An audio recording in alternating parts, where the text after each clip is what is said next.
I also can hear you clearly. Great.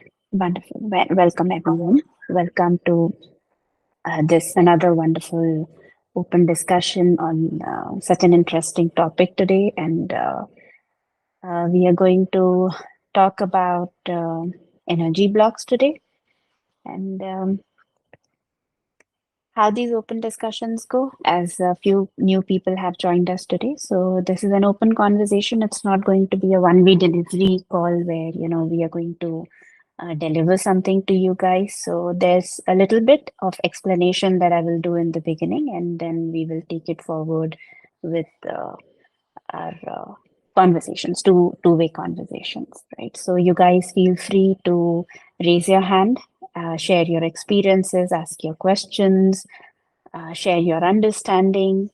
So we are not going to dig deeper into um, too much into healing the energy blocks, although we are going to develop our understanding and awareness on the topic, which is necessary for us to heal them. So that's what we are going to cover today.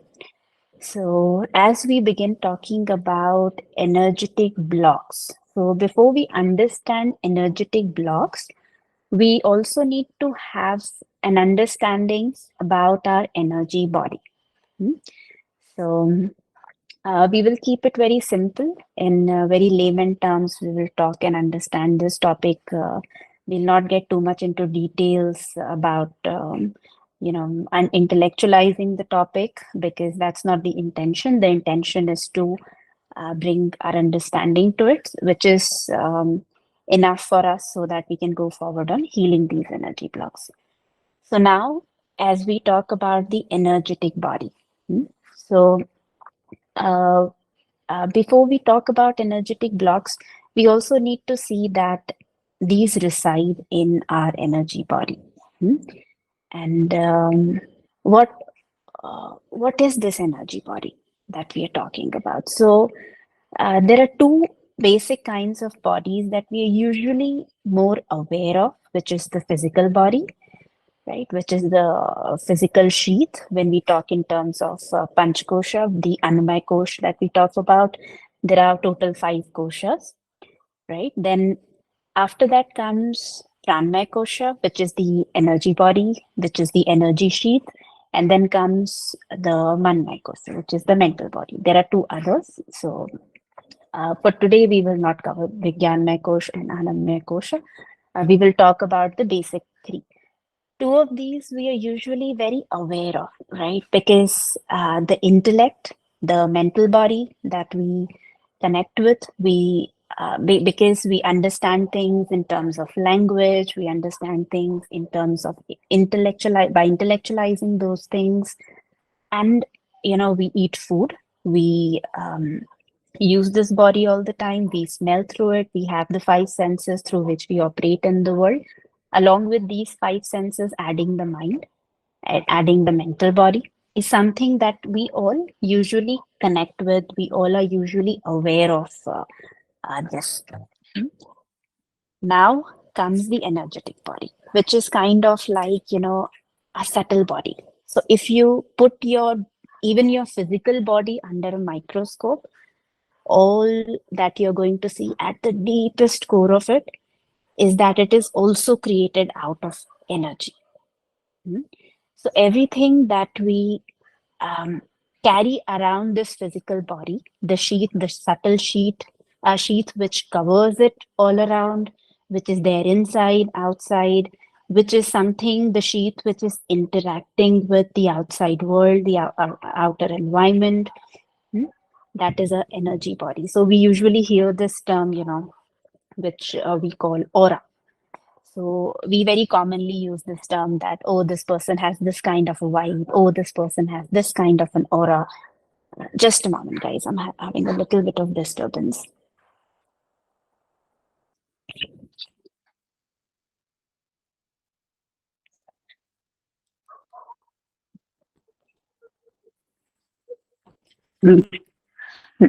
So we usually talk in this language, oh, this person has this kind of vibe, this kind of aura, this is what I sense around this person, and so on and so forth. So all of these things, when we talk in terms of energy, in terms of vibrations, in terms of aura, and all of these things, they come under our pranmaya kosh, our energy sheath. It is something which is flowing inside us, and it is also something which covers our body. So it's not like it is something which is flowing inside the physical body. It is something which is flowing inside, outside, and through the body. It is all energy, right? So that's a little bit about the energy body. Now, what are energetic blocks? So when we go through various life situations. So if we talk about our present life, we go through various life situations where, we have gone through um, different kind of traumatic experiences, have had different wounds. So these we can call, imprints or sanskars. And these imprints are created at many different levels. So, some of these sanskars would be like a line drawn on air. Hmm? So it's just something happened with you, it was drawn on air and it just, vanished away. Since some lines could be, like lines drawn on sands. So for some time it remains, but then the water comes and cleanses it and it goes away.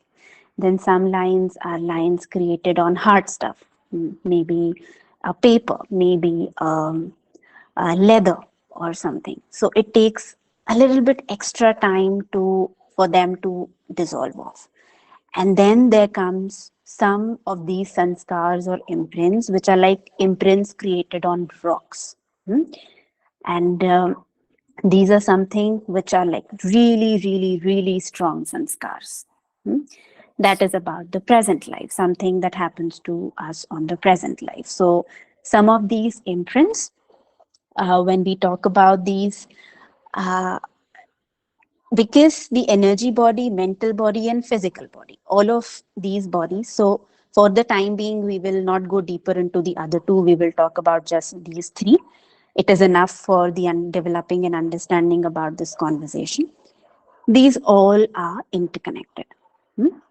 So we usually go by this thing, that first work on the mind blocks, first work on the mental body, because mental body is something we all are more aware of. But in life, when we go through situations which are like extremely excruciating, like maybe somebody has gone through physical abuse, somebody has gone through verbal abuse, extreme emotional abuse, or sexual abuse, or and any accident that occurs to you which creates very deep rooted fear with you, that anything that even comes in front of you and you start, your body starts shaking and shivering and you're perspiring and everything is now like everything is tight and clumsy for you. When these kind of things happen, they make a very strong imprint, a very strong sanskar on this rock-like figure, which is very strong to take off. So when we work on the mental level, when we work on the mental blocks, what usually happens, there are a lot of times the other sanskars which we, some, like we talk about mother wounds, we talk about father wounds, people like our parents coming from insecure attachment styles and they pass on their wounds and traumas to us. Okay, fine. So while working with the mental body, while working with the mind level, these energy blocks also start clearing up, because they were like, line drawns on air or sand or on a little bit of hard stuff, not on rock. But a lot of times there are many sanskars which are drawn on rocks. So they go way deeper. And because all of these things are interconnected and they are like line drawns on rocks, until we work on the energetic system and holistically, they're too hard to take out. Another example, going forward, from the present life. There are some people whom you see, that their parents were not in a certain way, but still they have developed a certain kind of behavior. Hmm? Or there are certain kind of phobias, maybe claustrophobia, agoraphobia, or any kind of phobia, while nothing like that has happened in the present life, but they still have that very deep rooted fear of that thing. Or maybe fear of insects, fear of spiders, fear of lizards, fear of snakes, fear of tigers, or any such thing which comes out as a phobia, right? You never drowned, you never even swam in your life, but then you have this phobia that in case I go underwater, I'm gonna die. Hmm? So these are also kind of energetic blocks which we bring from our past lives. Another category of energetic blocks are behavioral addiction patterns. So addiction is not only about substance addiction, addiction is also about behavioral addiction at times. When we get so accustomed, when we start holding on to things so hard that you know it kind of becomes a deep energetic block for us. That nothing even if we become aware at the mental level, even if we have done the work, healed the mother wounds, healed the father wounds, everything that we could do, and yet we continue to behave that way. That's also another category or sign of energetic block. So that's a little bit about what are these energy blocks, the energy body, what different kinds and categories of energetic blocks that can exist in our system. And apart from that, if we have to now further go and dissect and disintegrate this topic, then comes the topic of understanding our energetic body even deeper through chakras. There are many different chakras. There are chakras which are even above the body, below the body. Our energetic centers are not limited just to the physical body. There are many chakras that we have. But usually, to make it simple, we talk about the 7 main energy centers, starting from the root chakra to the taking us to the crown chakra. Now, different kind of these issues relate to each of these energetic centers. So let's suppose somebody who has had financial issues, right? Somebody who has a bad relationship with money, does not feel financially secure, safe. Somebody who feels unsafe in the body, disconnected to the body completely, very insecure, living in the present moment, so on and so forth. So they come as a blockage at the root chakra center. Then going above, Swadhisthana chakra. So blockages related to creativity, related to pleasure, related to sensuality, related to how beautifully we present ourselves in the world. It goes to Swadhisthana chakra, which is the second sacral chakra. Then comes the Manipur chakra, which is our center of willpower, our center of taking action, our center of our individuality, how we present ourselves in the world. And then comes the heart center, which is Anahat chakra, which is at the center of the heart. Then comes, that is the connection of love and love with how we deal with people, outside world, ourselves. So likewise, these 7 chakras. Later on comes the Vishuddhi, which is the throat chakra. Then third eye, which is the Agya chakra, and the crown chakra, which is the Sahasrara chakra. Likewise, we understand the 7 basic chakras that we have. The throat one related to communication, vision of life, the Agya related to intuition and manifestation, and the crown chakra, which is related to the cosmic consciousness. Now, when we understand these chakras, the energy does not flow only in one direction. There is energy flowing inside us from both directions, from our sahasrara to our root, from our root to our sahasrara. So you can observe it like, uh, how should I explain? Okay, there's a creek, and there is water flowing from there, but you put a lot of dirt and a lot of stones and everything on the way of that creek. So the flow of the water is obstructed and stopped. And then somehow it flows a little bit, here and there, and then more rocks. And then it doesn't get the way to flow, and then more rocks.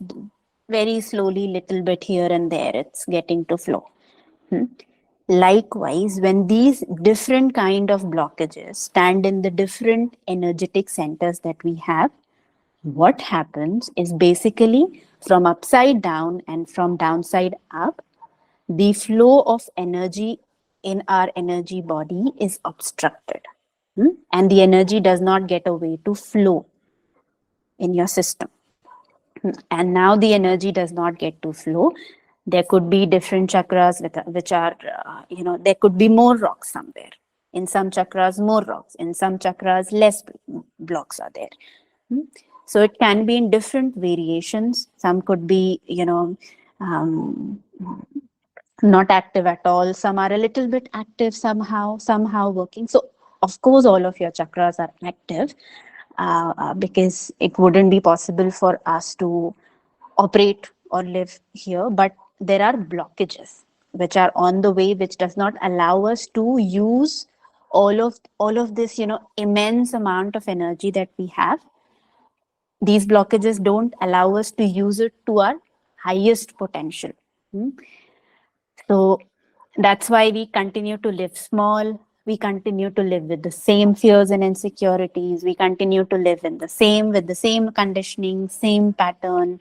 वैसे ही चल रही है, बस life वैसे ही अभी तक जो देखा है वैसे ही चल रही है. So now that's how the energetic blockages play out in our life. Now, another important point, that why we say at times that, first work on the mind blocks, and then we will move to the energy blocks. The only reason being because most people here, most of us today in today's era, are more accustomed towards thinking. So even if I explain, and even if all of you understand that, okay, this is how energetic system works, but because this is so intangible and there is such deep, grasp that we have over the thinking mind, over the rational mind, that without us getting and finding our answers, intellectualizing it, dissolving it at the level of beliefs, first understanding, dissecting it and disintegrating it until it happens at the level of the mind does not allow people to go forward and work on the energetic system, right? So there is a very, good reason why to our retreats, only people who have done the first 3 level of workshops are allowed to come. There is a very good reason why I say usually no to people who come to me for energy healing, because there's no point doing energy healing in case they're going to think and act and feel the same way even after they have got it done. The effects will be there for some time, and then they will, with their constant thinking and with their constant, same repeating patterns, they will again bring back the same imprint, because that dissolving at the mental level, that surrender has not arisen yet. So a little bit of this dissolving is required before we go forward on healing the energetic blocks. But for some people, for exceptional cases, I'm using this word, these energetic blocks become so strong, exceptionally strong, that it wouldn't allow them to work at the mental level also. These are exceptional cases. Usually doesn't happen with people, but with people who have now, like it's like their whole energy system is corrupted. Then at that point of time, we have to, tell them that, okay, nahi ho raha hai mind level pe, ruk jao, stop there. Little bit of work you do on the energetic system, build your support system a little bit, then again work on the mind blocks, and then holistically work on the energy blocks. After a certain point of time, once you have gone and integrated through this entire process, what happens? After that, it doesn't mean that it's a one time thing. You're till you're alive, you have a body, so you have to eat food.